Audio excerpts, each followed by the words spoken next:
بسم اللہ الرحمن الرحیم۔ بسم اللہ الرحمن الرحیم۔ السلام علیکم ورحمۃ اللہ وبرکاتہ۔ تفسیر جلالین سورۃ النساء سبق نمبر 175 کے ساتھ عزیز طلباء کے سامنے حاضر ہیں۔ امید ہے تمام طلباء کرام بخیر و عافیت ہوں گے۔ آج کا سبق انشاءاللہ ستجدون آخرین سے لے کر آیت نمبر 92 الا ان یصدقوا تک ہوگا۔ تو آئیے عزیز طلباء سبق کی ابتدا کرتے ہیں۔ اعوذ باللہ من الشیطان الرجیم، بسم اللہ الرحمن الرحیم۔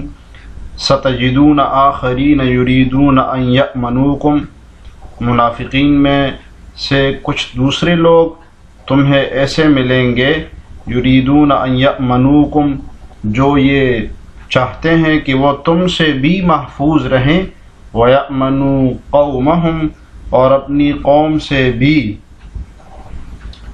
کلما ردوا الی الفتنۃ، مگر جب بھی ان کو فتنے کی طرف واپس بلایا جائے، ارکسوا فیہا، وہ اس میں اوندھے منہ گر جاتے ہیں، فإن لم یعتزلوکم ویلقوا الیکم السلم، چنانچہ اگر یہ لوگ تم سے جنگ کرنے سے علیحدگی اختیار نہ کریں، ویلقوا الیکم السلم، اور نہ تمہیں امن کی پیشکش کریں،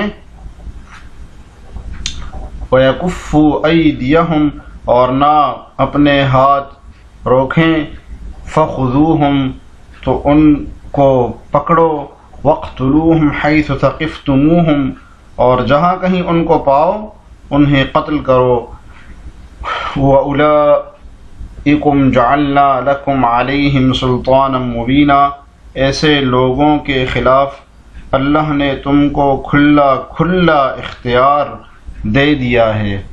اس سے پہلے اخذ اور قتل سے دو طرح کے لوگوں کو مستثنیٰ کیا گیا تھا، کہ جو تمہارے ساتھ لڑنا نہیں چاہیں، یا یہ کہ ایسے کسی قبیلے کے ساتھ وہ معاہدہ کر لے جن کے ساتھ تمہارا معاہدہ ہو، ان کے امان میں آ جائیں، تو وہ ان کو نہیں پکڑنا تم نے۔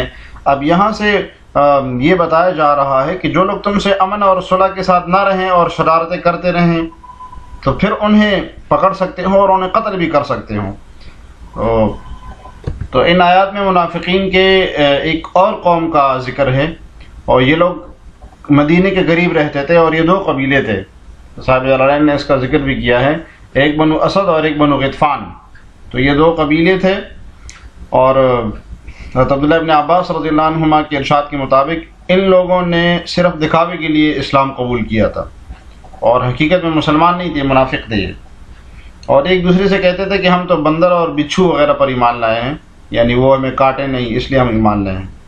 وہ مسلمانوں سے جب ملتے تو وہ کہتے ہم تمہارے ساتھ ہیں، اور جب اپنے لوگوں کے پاس جاتے تو ان کے ساتھ لڑنے کی ڈر سے ان سے کہتے ہم تو کافر ہیں، ہم تمہارے ساتھ ہیں۔ تو ان کے بارے میں آیت نازل ہوئی، ستجدون آخرین یریدون ان یأمنوکم باظہار الایمان، تم سے محفوظ رہیں، ان یأمنوکم، وہ تم سے محفوظ رہیں، اس کی صورت کیا ہے؟ ایمان کا اظہار کر کے، عندکم، تمہارے سامنے، کہ تمہارے سامنے ایمان کا اظہار کریں گے تو تم سے محفوظ رہیں گے، قتال نہیں ہوگا، وَيَأْمُنُوا قَوْمَهُمْ، اور اپنی قوم سے بھی محفوظ رہیں، بالکفر، اس کی صورت کیا ہے؟ کہ ان کے سامنے کفر کرے کہ ہم تو مسلمان نہیں ہیں، اذا رجعوا الیہم، جب ان کی طرف لوٹ جائیں، وہم، اور یہ کون لوگ تھے؟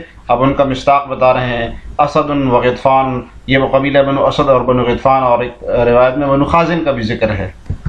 جی، فإن لم يعتزلوکم، کلما ردوا الی الفتنۃ، جب بھی ان کو فتنہ کی طرف لوٹایا جاتا ہے، ای دعوا الی الشرک، فتنہ کی طرف لوٹایا جاتا ہے کہ تفسیر صاحب جلالین نے کی ہے، جب ان کو شرک کی طرف بلایا جاتا ہے، یعنی شرکی اعمال کی طرف بلایا جاتا ہے۔ ایک تفسیر ان کی یہ ہے کہ جب ان کو رسول اللہ صلی اللہ علیہ وسلم کے خلاف لڑنے کے لیے بلایا جاتا ہے، ٹھیک ہے، اور کہ صوفیہ، تو وہ اس میں پڑ جاتے ہیں، وقعوا اشد وقوع، یعنی اس میں گر جاتے ہیں بہت برے طریقے سے، گرنا بہت برے طریقے سے اس میں گر جاتے ہیں۔ فإن لم يعتزلوکم بترک قتالکم، اور اگر وہ تم سے کنارہ کش نہ رہیں، اعتزال نہ کرے تم سے، بترک قتالکم، صورت کیا ہے اس کی؟ یعنی تم سے لڑنے کو نہ چھوڑیں، بترک قتالکم، تمہارے ساتھ لڑنا نہ چھوڑیں، وہ تمہارے ساتھ لڑتے رہیں، وَلَمْ يُلْقُوا إِلَيْكُمُ السَّلَمَ، اور تمہارے سامنے صلح کی پیشکش بھی نہ کریں۔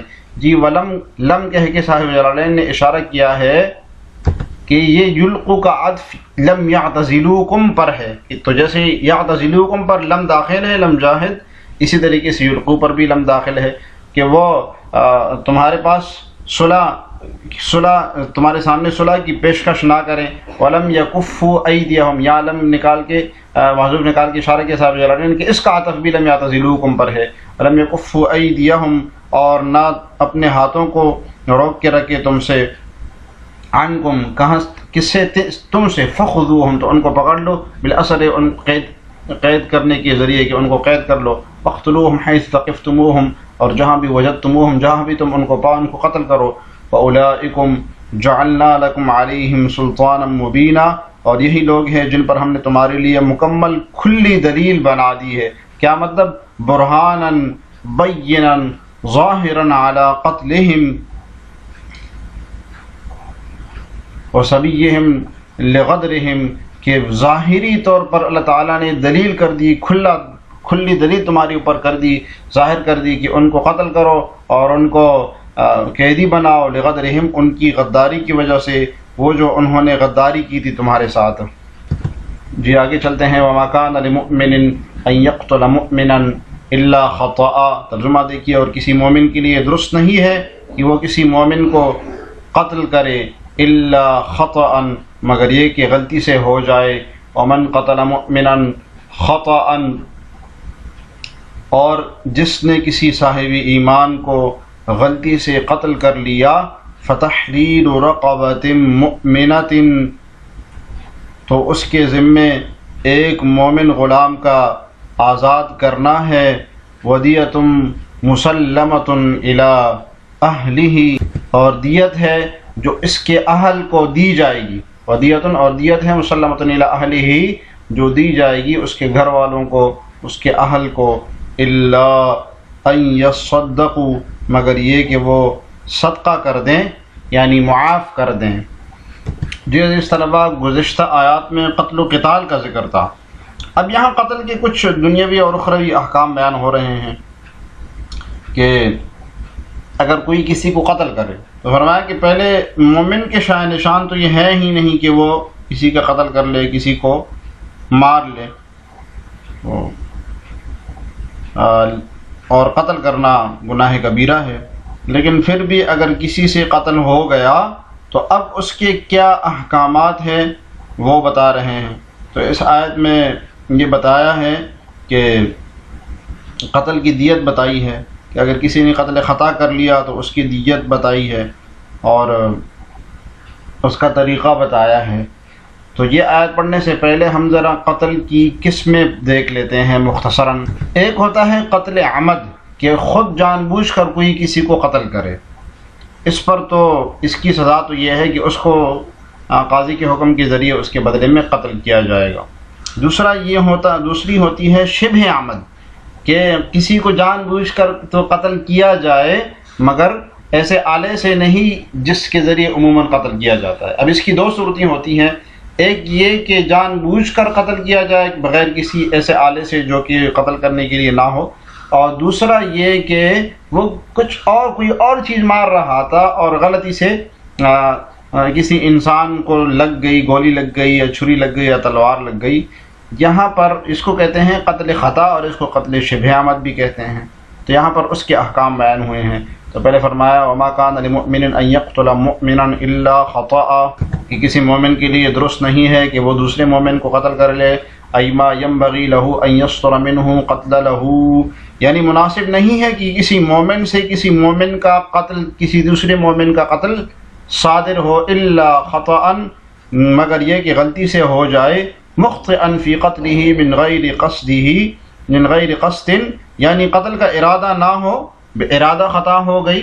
ٹھیک ہے، تو وہ یہ شبہ عمد میں کی جو دوسری قسم ہے قتل خطا، اس کی طرف اشارہ ہے کہ قتل خطا ہے یہ، کہ شبہ عمد کی دوسری قسم ہے. اچھا، اس آیت کی شان نزول کے بارے میں بھی مختلف روایات ہیں کہ اس آیت کا شان نزول کیا تھا. تو اس آیت کا شان نزول مختصراً ہم یہ بیان کر لیتے ہیں کہ آپ کی ہجرت سے پہلے جب آپ صلی اللہ علیہ وسلم مکہ میں تھے تو عیاش بن ربیعہ، یہ ابو جہل کا خیافی بھائی تھا، یعنی ماں شریک بھائی تھا. تو آپ صلی اللہ علیہ وسلم کی خدمت میں آ کر مسلمان ہو گیا، اور گھر والوں کے ڈر سے اس نے جو ہے نا اسلام کو اپنا ظاہر نہیں کیا تھا۔ آپ علیہ الصلوۃ والسلام ہجرت فرما کر جب مدینہ تشریف لائے تو عیاش بھی بھاگ کر جو ہے مدینہ آ گیا اور کسی قلعہ میں چھپ گیا۔ تو جب وہ چلا گیا تو اس کی ماں کو بہت سخت صدمہ ہوا اور کھانا پینا اس نے چھوڑ دیا۔ تو اپنے باقی دونوں بیٹے ابو جہل اور حارث کو بھیجا کہ تم اس کو واپس لاؤ، اگر نہیں لاؤ گے تو میں اس گھر سے نہیں نکلوں گی، نہ کھانا کھاؤں گی۔ تو وہ دونوں نکل گئے اور عیاش کو پہنچتے پہنچتے اس جگہ تک پہنچے جہاں اور وہ پہنچتا۔ تو اور یہ بات بتائی کہ بھائی تمہاری ماں نے تو قسم کھائی ہوئی ہے اگر تم نہیں آؤ گے تو وہ نہ کھانا کھائے گی نہ کچھ بھی کھائے گی۔ تو اس کا دل بھر آیا اور وہ باہر نکل آیا، اور تو یہ دونوں جو ہیں اس کو مار مار کر اس کی والدہ کے پاس لے گئے۔ تو اس کی والدہ نے اس کو کہا، اس کو رسیوں سے باندھا ہوا، تو اس کی والدہ نے کہا کہ میں تجھے تب تک اس وقت تک نہیں کھولوں گی جب تک تو اس دین سے جو ہے نا انکار نہ کر لے۔ تو مجبوراً اس نے اس کو کہلوا دیا۔ نبی صلی اللہ علیہ وسلم کے پاس جب یہ خبر پہنچی تو آپ نے کہا اس کو جانے کیوں دیا؟ تو عیاش تک یہ بات آئی اور وہ طیش میں آ گیا اور جو ہے نا اس نے قتل کر دیا، قتل کر کے پھر دوبارہ آیا اور ہجرت کر کے اسلام قبول کر لیا۔ تو اس کی جو قتل کیا تھا اس نے، اس کے بارے میں، اس عیاش کے قتل کے بارے میں یہ آیت نازل ہوئی تھی۔ تو بہرحال اور بھی واقعات ہے، آگے چلتے ہیں۔ ومن قتل مؤمنا خطأ، اور اگر کسی مومن نے کسی کو خطأ غلطی سے قتل کر دیا، بأن قصد رمی غیرہ کصید او شجرۃ فاصاب، بأن قصد رمی غیرہ، کسی اور چیز کے مارنے کا ارادہ کر دیا، کصید جیسے کہ شکار کو مارنے کا ارادہ کیا، او شجرۃ یا درخت کو مارنے کا نشانہ بنایا، فاصابہ، اور لیکن کسی مومن کو لگ گیا، کسی اور کو لگ گیا، او ضربہ بما لا یقتل غالبا، یا اس کو اس طرح اس چیز سے مارا جس سے غالباً قتل نہیں کیا جاتا، یعنی کسی اور ایسی چیز سے مار دیا جس سے غالباً قتل نہیں کیا جاتا۔ تو یہ قتل شبہ عمد کی دو صورتوں کی طرح بیان ہے کہ شبہ عمد یہ ہے کہ کسی اور چیز کو مار رہا تھا اور انسان کو لگ گئی اور وہ مر گیا، یا یہ کہ اس کو ایسی چیز سے مارا جس سے عموماً قتل نہیں کیا جاتا، تلوار کے علاوہ، گولی کے علاوہ کسی اور چیز سے اس کو قتل ہو گیا۔ فتحریر رقبۃ مؤمنۃ، تو اس کے ذمے، فتحریر عتق رقبۃ نسمۃ، تو اس کے ذمے آزاد کرنا ہے، ایک غلام کا آزاد کرنا ہے، ٹھیک ہے، یہ نسمۃ ہے، ٹھیک ہے، رقبۃ نسمۃ یعنی دم ہے اس کے اوپر، دم ہے مؤمنۃ، اور وہ غلام کیسا ہو؟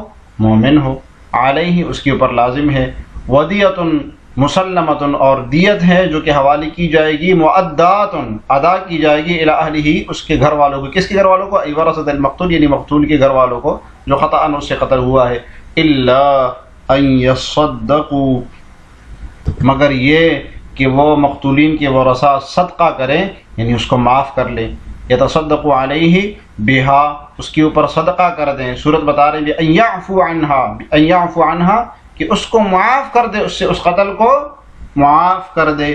اب وبینت السنت سے صاحب جلالین بتا رہے ہیں اس دیت کی اصل تفسیری مسئلہ جو کہ حدیث شریف میں آیا ہے، وہ بتا رہے ہیں کہ دیت کتنی ہوگی۔